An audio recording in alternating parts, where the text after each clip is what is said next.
بسم الله الرحمن الرحيم إن الحمد لله نحمده ونستعينه ونستغفره ونعوذ بالله من شرور أنفسنا ومن سيئات أعمالنا من يهده الله فلا مضل له ومن يضلل فلا هادي له أشهد أن لا إله إلا الله وحده لا شريك له وأشهد أن محمدا عبده ورسوله أما بعد.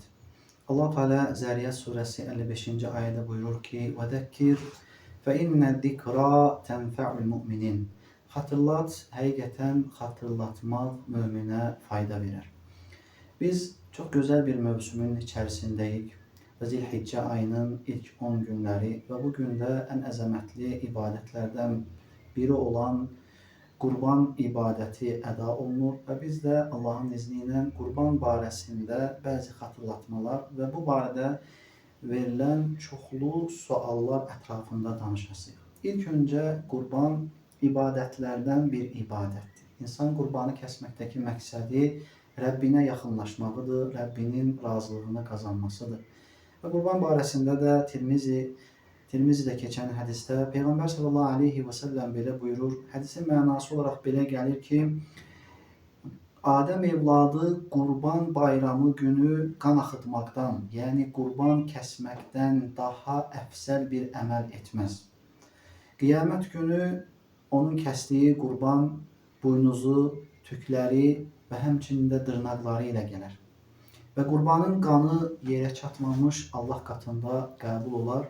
Ona görə də qurbanlarınızı kəsdiyiniz zaman könül xoşluğu ilə kəsin. Hədis barəsində alimlər ixtilaf etmişlər, səhihliyi barəsində və hədisi həsən sayan alimlər də olmuşdur. Və bugün götürəcəyimiz bir neçə sual var. Qurban mövzusu ətrafındadır. Suallardan birincisi odur ki, qurban kəsməyin hökmü nədir? Qurban kəsmək sünnətun müəkkədə, yəni təkid olunan sünnədir. Yəni vacib deyil. Əgər bir şəxsin imkanı olsa belə o insanın üzərində vacib deyil ki, qurban kəssin. Ancaq qurban kəsməsi, Rəbbinə yaxınlaşması üçün ibadət etməsi həqiqətən də gözəl əməllərdəndir. Və suallardan ikincisi, qurban hansı heyvanlardan kəsilir? Qurban balaca baş heyvanlardan, qoyun, keçi və böyük baş heyvanlardan isə mal, yəni dana, inək, camış və həmçinin də dəvədən qurban olur. Və digər heyvanlar var ki, bunların yeyimi halaldır, icazəlidir, ancaq qurban üçün isə icazəli deyil. Bunlardan biri, məsələn, atın kəsilməsi. At yeyilməsi icazəli olan heyvanlardan, ancaq qurban üçün at kəsilmir. Və yaxud da ki, maral və yaxud da ki, bunun mislində olan digər ov heyvanları qurban üçün uyğun deyil. Suallardan üçüncüsü odur ki, qurban kəsimi nə vaxt başlayır? Qurban kəsimi Zilhiccə ayının 10'u, yəni bayram günü, bayram namazından sonra başlayır. Bayram namazından sonra. Eğer kim bayram namazından qabağa qurban kəsərsə, onun qurbanı qurban sayılmır.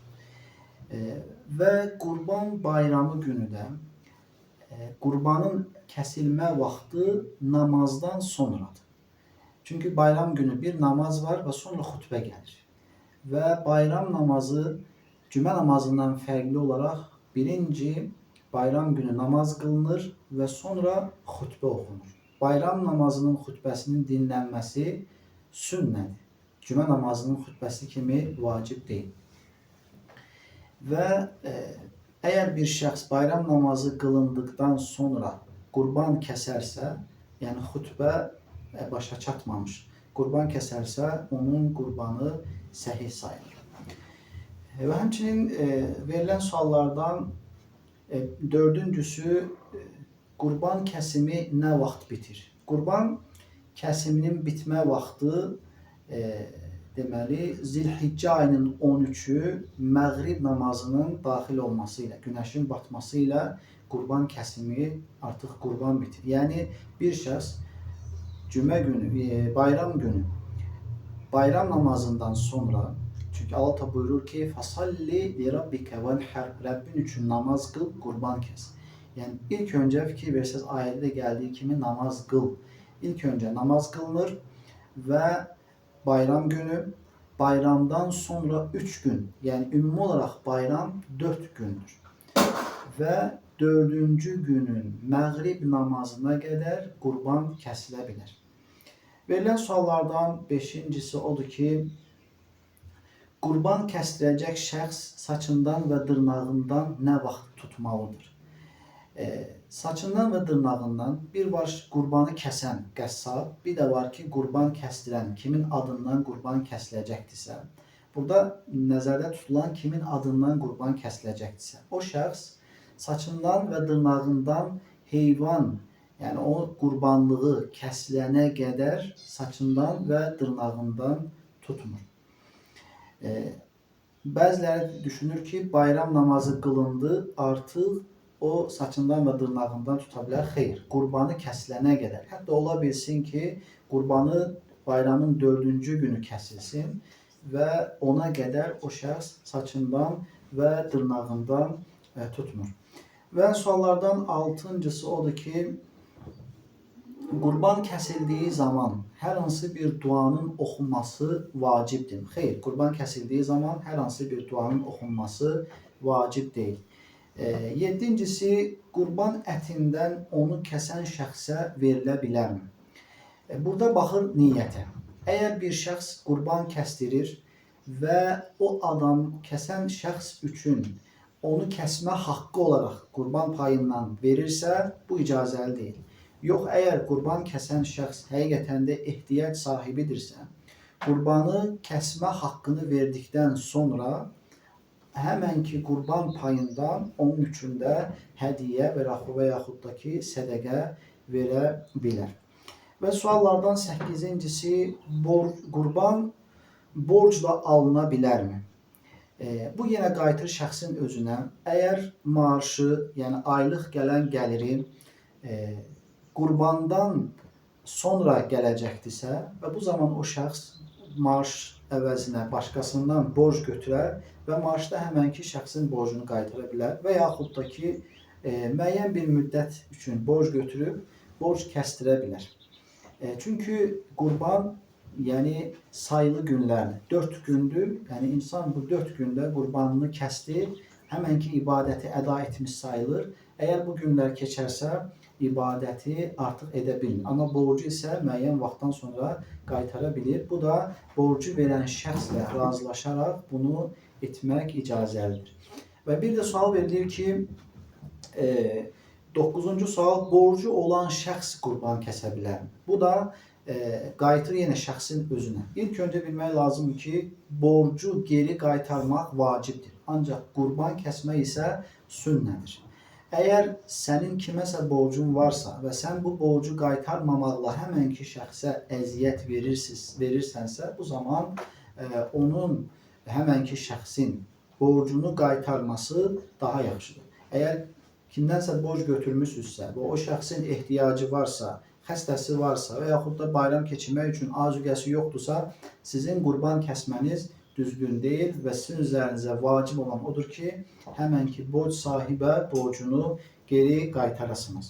Və verilən suallardan 10-cusu odur ki, qurban əti neçə hissəyə bölünə bilər? Elm əhli qurban ətini 3 hissəyə bölünməsi barəsində rəy vermişlər. Bunlardan bir hissəsi insanın özü, yəni öz ailəsi üçün, ikinci hissəsi sədəqə, yəni ehtiyac sahiblərinə və üçüncüsü də odur ki, insanın hədiyyə verməsi. Və bu da insanlar arasında məhəbbətin, şəfqətin və həmçində mehribançılığın artması üçün olan faydalardan və həmçində dinimizin buyurduğu gözəl əməllərdəndir. Verilən suallardan 11-incisi odur ki, qurbanın qiyməti necə hesablanmalıdır, necə razılaşılmalıdır? Bu çox mühüm bir sualdır. Yəni bəziləri qurbanı alır və kəsib, ətini çəkib və sonra qurban sahibinin, yəni mal heyvan sahibinin pulunu verirlər. Bu icazəli deyil. İcazəli olan odur ki, qurban diri şəkildə diri şəkildə kəsilincək öncə qurbanın pulu verilməlidir və yaxud da ki, danışılmalıdır. Çəkilə də bilər heyvan, çəkilməyə də bilər. Bəziləri deyir ki, qurbanlıq heyvanı çəkmək icazəlidir. İcazəlidir. Qurbanlıq heyvan çəkilə bilər, qapana qoyula bilər. Məqsəd nədir? Onun qiymətinin ortaya çıxarılması üçün və yaxud da ki, kəsilmədən öncə, qapana qoyulmadan ayaq üstə də danışıla, qiyməti danışıla, razılaşa bilər. Ancaq heyvan kəsildikdən sonra onun pulunu verilməsi artıq bu qurbanlıq sayılmır. Çünki qurban bir şəxsin mülkü olduqdan sonra onu kəsməsi icazəlidir. O qurbanlıq sayılır. Əgər bir şey sənin mülkün deyilsə, sənin mülkün olan bir şeyi qurbanlıq kəsməyin də düzgün deyil. Məsələn, əgər bir şəxs qurban kəsmək istəyir və qurbanın qiyməti danışılmayıb və kəsdikdən sonra, yəni onu onu həmənki qurbanı almayıb onu kəsir və onun malı olmadığına görə həmənki qurbanın da kəsimi düzgün sayılmır. Verilən suallardan 12-incisi, böyükbaş heyvanda neçə nəfər şərik ola bilər?